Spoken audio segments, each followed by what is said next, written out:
Ayaw kalinte karong Mayo 13. Piliun ta ang tanang kandidato sa Team Oka upo sa Team Pinoy Coalition. Oscar Sirinya Moreno, pagka-mayor. Kagawad Edgar Cabanlas, pagka-vice mayor. Sa 1st District, pagka-congressman. Kanhi Congressman Rolando Clarex Uy. Pagka-kagawad, Kagawad Roger Abaday, Merly Adaza, Dr. Ruben Daba, Candy Darimbang, Tito Mora. Kagawad Zaldi Ocon, Aileen San Juan o Attorney Egay Uy. Sa 2nd District, pagkakagawad Ingrid Chavez Agudo, Nixon Baban, Kagawad Bong Lao, Kagawad Eric Salcedo, Kagawad Kokong Kiblat, Pastor Ching Roa, Colonel Edsel Salvania o Engineer Roger Villazorda. Alang sa kabaguhan o kausaban, vote straight. Team Oka, Team Pinoy Candidates, ang paglaom sa atong dakbayan.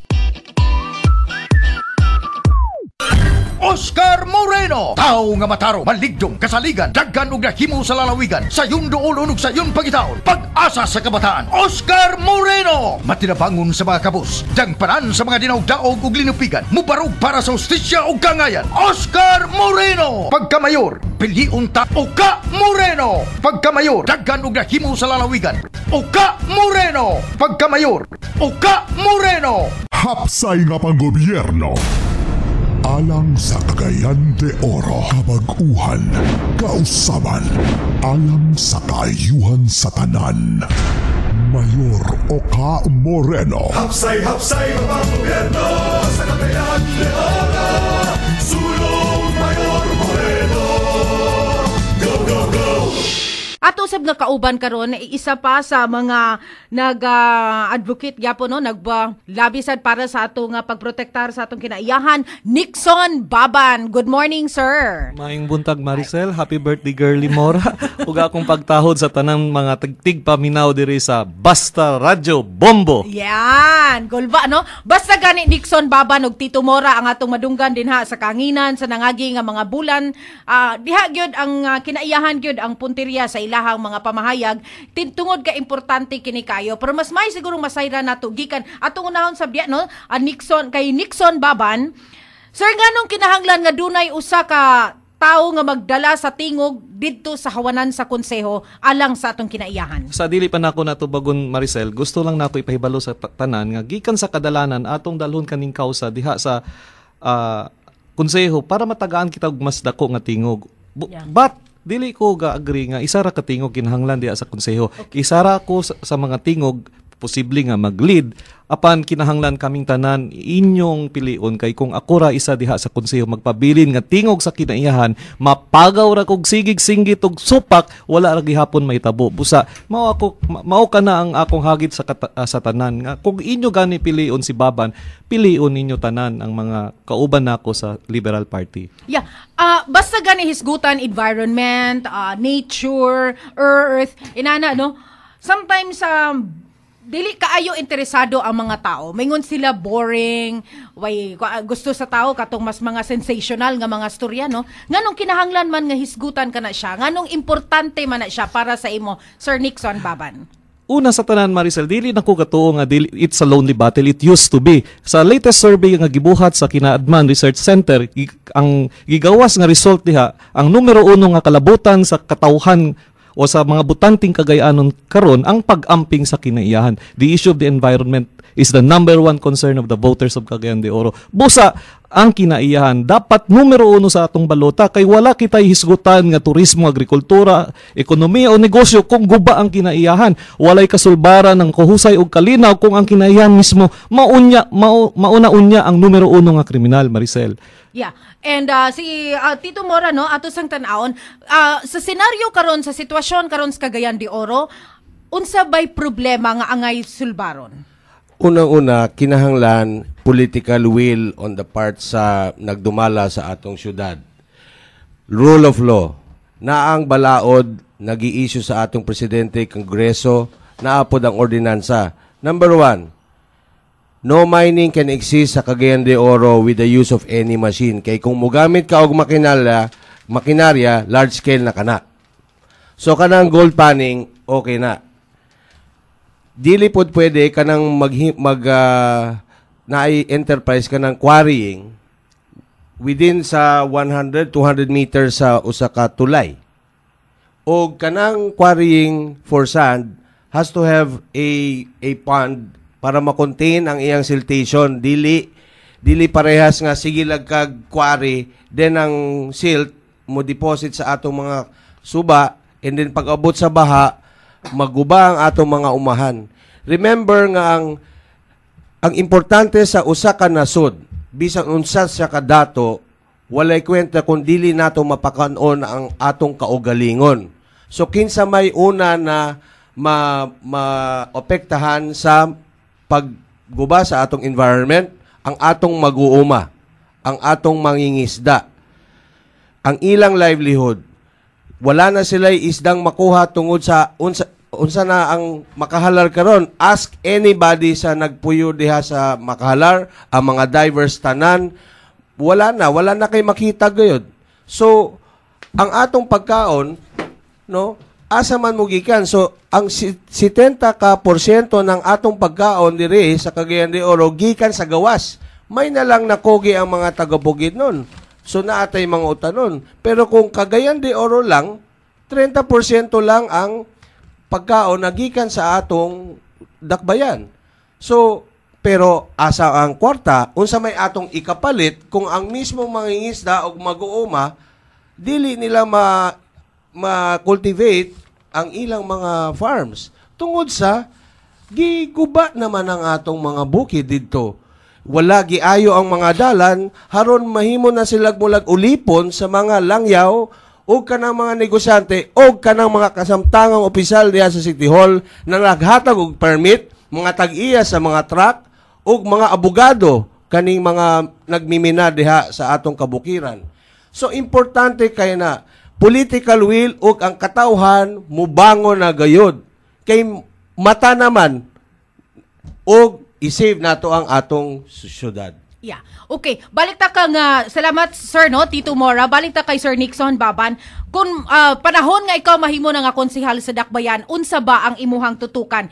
Please be specific.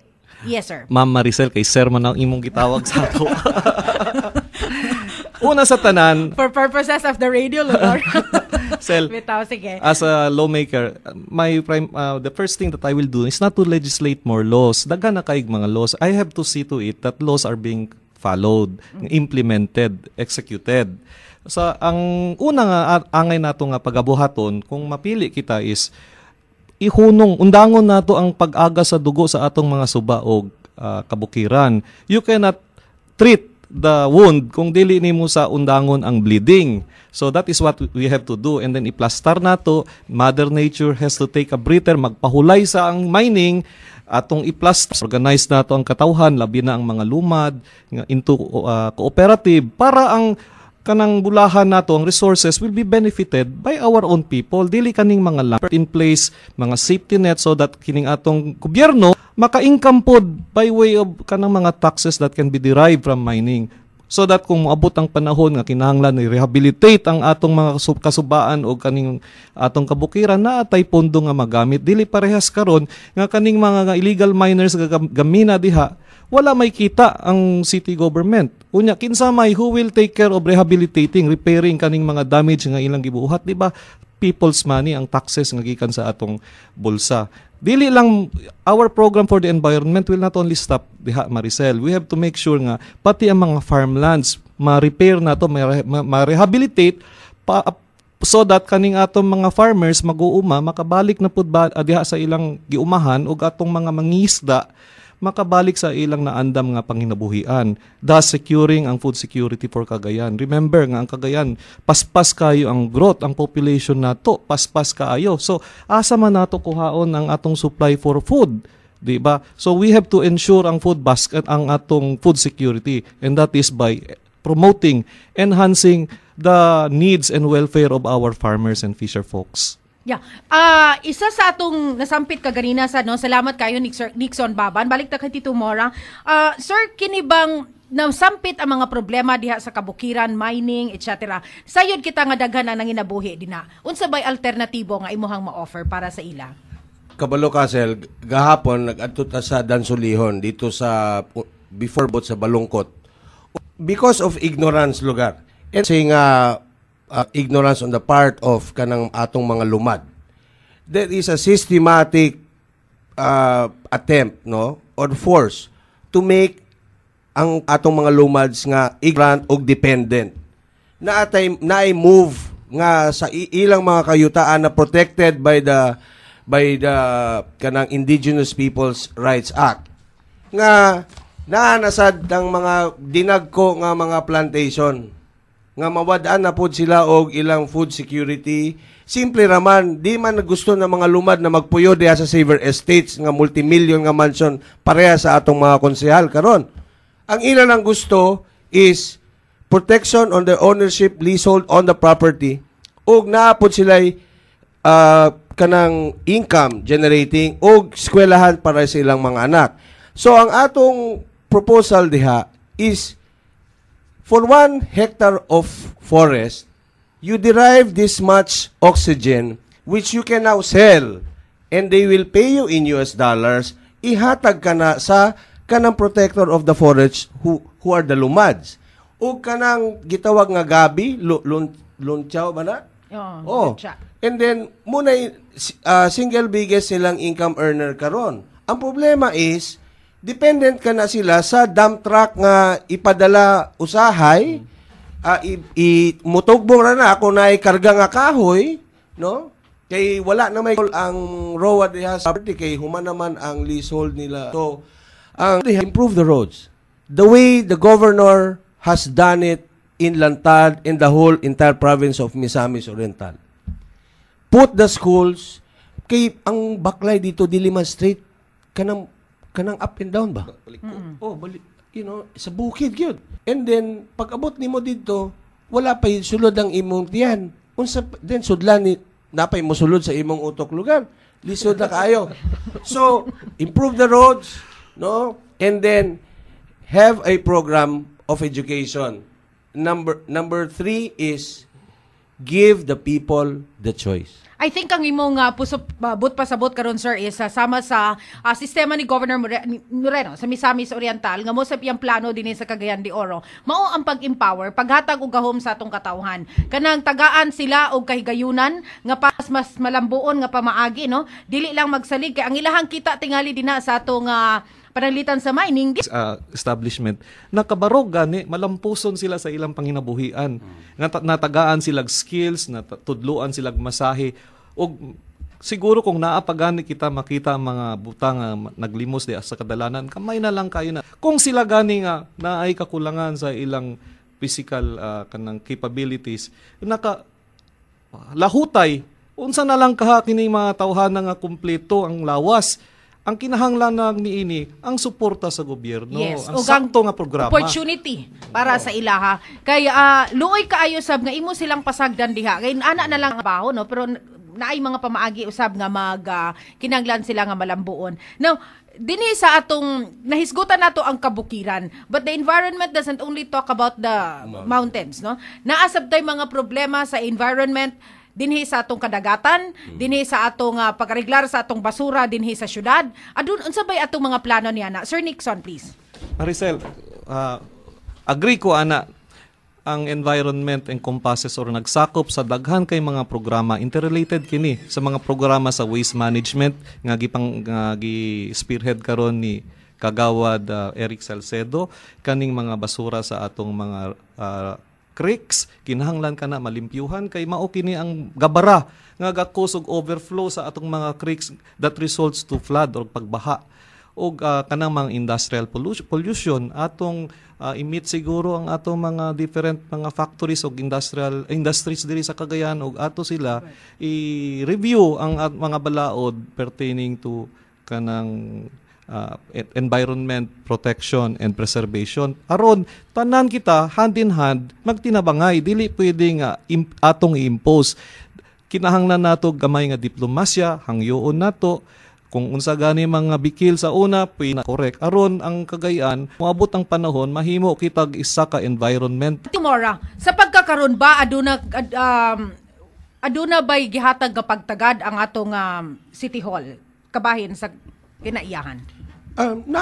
Kanang pangwarta sa kinaiyahan. Klaro man kaayo. Kinsa may nag-issue og permit. Kinsa may kami ni Nixon, nag-uban mi sa pag-adto dito sa Court of Appeals.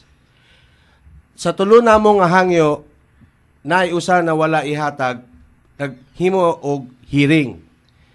Ang atong hangyo ikatulo is a temporary environmental protection order. Pasabot is ang court mo issue ana bisan kinsa dili pwede nga maghilabot sa Iponan River. Kinsa pos ang DNR, ang MGB, ang City Hall, ang Vice Mayor, City Council. ang City Council, ang mga kinsa pa, ang minors. Pasabot, ang minors, City Hall, Vice Mayor, Konsehal, kana sila, usa na sila ka grupo. Ingon sa Court of Appeals Justice, wala ko gani masabtan nga, no? Di mo musugot. Ang korte mismo ang muhatag og order. Amin ako, ang gusto ninyo maproteher ang environment. Nga nang oppose man mo. So may nagini sila pagapulihan. Yes, Nixon. Ang ilang tubag, kay kung musugot mi, basig makaingon sila na naami sala. Ay, sus. Na ako'y kadugang, Yes, Ana yes, Maricel. yes, Nixon. Cool ba kayo nga, no? Dili sa iyo ng pakigbisog alang sa kiniyahan. Labi na kung ang imong giaway, mismo ang imong gobyerno. Your own government who's supposed to protect you, mao imong kontra. Take note ha, ang unsay gibuhat nila. They brought a battery of lawyers gikan sa Solicitor's General Office to defend City Hall, MGB, DNR. Grabe kayo, ang among abogado, isa lang. Si Attorney Evangeline Carrasco. But we are standing on high moral ground. Kaya nagtuo kami, ang nagpaluyo kanamo, ang katawhang Cagayanon. Yeah. Importante kayo, no? Ang kinigong kinaiyahan, wala namang good tay lain. Ako sa personal, nagatuo sab kita nga wala na tay lain nga kalibutan nga imuhang angay nga protektahan. Karon basin og makasimhot pa ta sa maayo nga hangin, makakaon pa ta sa pagkaon. But time will come kung adili walay susama kang Tito Mora o kang Nixon Baban nga mutingog alang sa atong kinaiyahan. Wala mamatay gyud ang kalibutan sa walay hinungdan. Ngano ang importante man gud nga dunay mutingog, magdala sa tingog. Ang atong kadagatan, kabukiran ug ang atong palibot di man na sila makatingog. Walay tingog ni sila. Silent kini sila. Apan kung masuko, kung maabusahan, ang maapektahan ang ato ra gyapon katawan, kinabuhi ra gihapon nato. Look at what happened sa Sendong. Dili mingura ba sila karon nga dili mapugnan ang kinaiyahan. Dili mapugnan ang bagyo. Sendong, ang bagyo, no? Kinsa may nagpapuyo diha. Your take on that. Kamurag Aron- man mo karon do. Tinuod Yes, nga, Nixon. dili mapugnan ang bagyo. Pero apan mapugnan nato ang walay hinungdan nga kamatayon sa mga tao, mga inosenteng bata ug mga babae nga didto ra gitambak sa basurahan. Grabe. So dinhi nakita nato unsa ka mapasagaron og walay hinungdan ang kasamtangan nga administrasyon. Yes, Tito Mora. Busa naghimo ta og kanang recall initiative kay nagtuo kita og kanang nagpirma diha nga nagpasagad yung atong kasamtangang mayor September pa 2011 naghatag na og sulat sa iyang gi-receive na naay bagyo na moabot pareha ug mabahaan na pod ang unsa nga area na nabahaan tong 2009. So pag-abot ng December 16, unsay nahitabo, ang night cafe padayon gyapon, ang mga party sa mga city engineers office ug siya mismo nagparty og dula kanang gabihuna. So nakita nato ang pagpasagad. So ang ato unta natao ta sa kalibutan. Respetahon nato na kay gihatag sa atoa ang kalibutan para natay makaon, natay masuot, natay mapuy-an. Dili abusuhon. Yes, Son. Sa nagpasagad, no? Nakapaminaw ako sa pagwali ni Father Rodolfo Roa sa isa ka misa niya. Matud pa niya sa katong ni aging panahon sa pagdangat sa baha. Didto siya sa katedral. Wala siya mahimo kundi maghatag raw og bendisyon sa mga tawo nga gianod naglutaw. Naghilak og pakitabang. Gatusan mga katawhan nga nangalumos. Pero tabok sa katedral dito sa Isalina Bridge, naapod isa ka tawo didto nga naglantaw ra gihapon sa mga tawo nga gianod og nangalumos. So kinsa may nagpasagad, Maricel? Klaro kayo, tataw kayo sa katawhan. Kung kinsay nagpasagad, ang tinuod kana ang bagyo dili mapugnan apan ang walay hinungdan nga kamatayon sa libo ka tawo mapugnan unta kung gibuhat lang sa kasamtangang gobyerno ang ilang trabaho. Di na ba nato makita, I don't know if you agree, no? Nga diha nato makita nga walay hinungdan sab sa iya ang kinabuhi sa atong katawhan. Nga total sa iyang pagtanaw, magpadayon pa man siya sa gahom, magpadayon pagihapon siya sa pwesto, tungod kay para kaniya ang tao igo raman bayaran ug mapag-abot sa eleksyon, ug magpabilin gihapon siya sa posisyon. Apan sa panahon nga gikinahanglan siya sa katawhan, gikinahanglan ang gobyerno panahon sa krisis sama sa pagbagyo ug baha, he doesn't care. Do you believe that, Tito Mora? I believe that. Basta ang importante ang choice sa tao ug makita nato ang karakter sa tao unsay buhaton niya based on sa iyang sitwasyon. Comparison. Drop out ka ng atong kasamtangan nga mayor. Dili ka na point against him. Kay basin di ay kulang ang iyang kwarta or kulang ang iyang diha sa taas, di ba? Unsay iyang gibuhat sa pagka-drop out niya? Pila ka libo ang eskwela, mga estudyante or mga kabatanon diha sa Misamis Oriental wala naka-eskwela kay tungod sa wala sa nagtugod bisang usa ka eskwelahan. Pila ka bata diri sa Cagayan de Oro wala pud ka eskwela tungod sa walay eskwelahan pud gitukod sa na mayor sa diri sa Cagayan de Oro. Kung siya na drop out kanang mga bata na wala ka eskwela tungod sa iyang pagpakasagad. Ang amahan sa atong moabot na mayor, di ba? Nagsakit siya tungod sa kakulangan sa fasilidad sa atong probinsya. Unsa iyang gibuhat? Gi-improve niya ang 7 ka district hospitals. Nagtukod sa karon og bag-o nga ospital diha sa Olubihid. Dito nato makita na ang iyang sitwasyon ni Governor Moreno wala siyang magdumot. Ang iyang mission is to improve. Busa ang atong appeal sa katawhan karon is ato nang i-express gyud nato sa atong nabatian. Daghan tang naapektuhan sa baha sa Sendong ug daghan pa ang atong kalibot paligid hugaw na kaayo asa man gikan ang basura sa ato gihapon. So dili na ta maglabay. Dili na ta maglabay kay kanang atong basura diha man mapaingon sa atong mga suba og sa Makahalar Bay. Yeah. Lastly siguro do mo ni ako nga gusto nga ipangutanan sa inyong duha. Unsa bay mapaabot sa katawan sa Cagayan de Oro from Nixon Baban and Tito Mora? Yes, Nixon, please. Akong mga kaigsunan, mismo si Santo Papa Francis I atol sa iyang inaugurasyon, naghangyo kanatong tanan nga naay maayong pagigdait og mga tawo na ay katungdanan sa politika, sosyalidad o sa ekonomiya nga tagaan og kahinungdanon ang pag-amping sa kinaiyahan tungod ang pag-amping niini mao ang pinakataas nga pamaagi sa pagdayig sa Ginoo. Taking care of God's creation is the highest form of worship. Ug wala nay lain nga pwede makasulbar ani usbon na nato ang baliko nga pamaagi sa kasamtangang gobyerno. Uban na kitang tanan sa Team Oka para sa bag-o ug hapsay nga Cagayan. Yehey! And of course, Tito Mora? Ingon sa atong arsobispo nga kunong kanang pagproteher sa atong kasamtangan nga mayor ug iyang mga konsehal ug vice mayor sa mga nag-illegal mining diha sa kabukiran pasabot na wala sila'y konsensya. Ug usa ka konsehal sa District 2 karon nag-ingon siya nga ang simbahan kuno ang ga-mining. Kabalutaon sa tinuod. Kabulutaon say kinahanglang buhaton. So karong Mayo 13, atong ibutang ang team na magproteher sa atong kinaiyahan. Kay diha gikan ang atong pagkaon, diha ta magkuha sa atong panimalay o sa atong livelihood. Di na ta magpaluoy-luoy. Buhaton nato ang eksakto. Kay bugat kaayo sa usa ka gobyerno nga ang gobyerno ratanan. Kinahanglan nato ang kooperasyon sa tanan. Okay, dagan kayong salamat Nixon Baban and Tito Mora. By the way, ang niya sa hapon ang atong rally sa Team Oka sa Agusan ug sa Patag. Yan. And we hope ngayon kaming ubanan ug dagan kaayong salamat sab kagahapon sa mga tao sa Lapasan ug mga tao sab sa Carmen.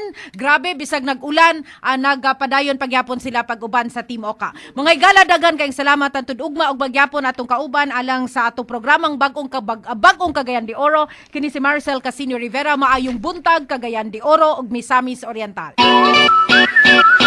Ayaw kalinte karong Mayo 13. Piliunta ang tanang kandidato sa Team Oka upo sa Team Pinoy Coalition. Oscar Sirinya Moreno, pagka-mayor. Kagawad Edgar Cabanlas, pagka-vice mayor. Sa 1st District, pagka-congressman. Kanhi Congressman Rolando Clarex Uy. Pagka-kagawad, Kagawad Roger Abaday, Merly Adaza, Dr. Roben Daba, Candy Darimbang, Tito Mora. Kagawad Zaldi Ocon, Aileen San Juan o Attorney Egay Uy. Sa 2nd District, pagkakagawad Ingrid Chavez Agudo, Nixon Baban, Kagawad Bong Lao, Kagawad Eric Salcedo, Kagawad Kokong Kiblat, Pastor Ching Roa, Colonel Edsel Salvania o Engineer Roger Villazorda. Alang sa kabag-uhan o kausaban, vote straight. Team Oka, Team Pinoy Candidates, ang paglaom sa atong dakbayan.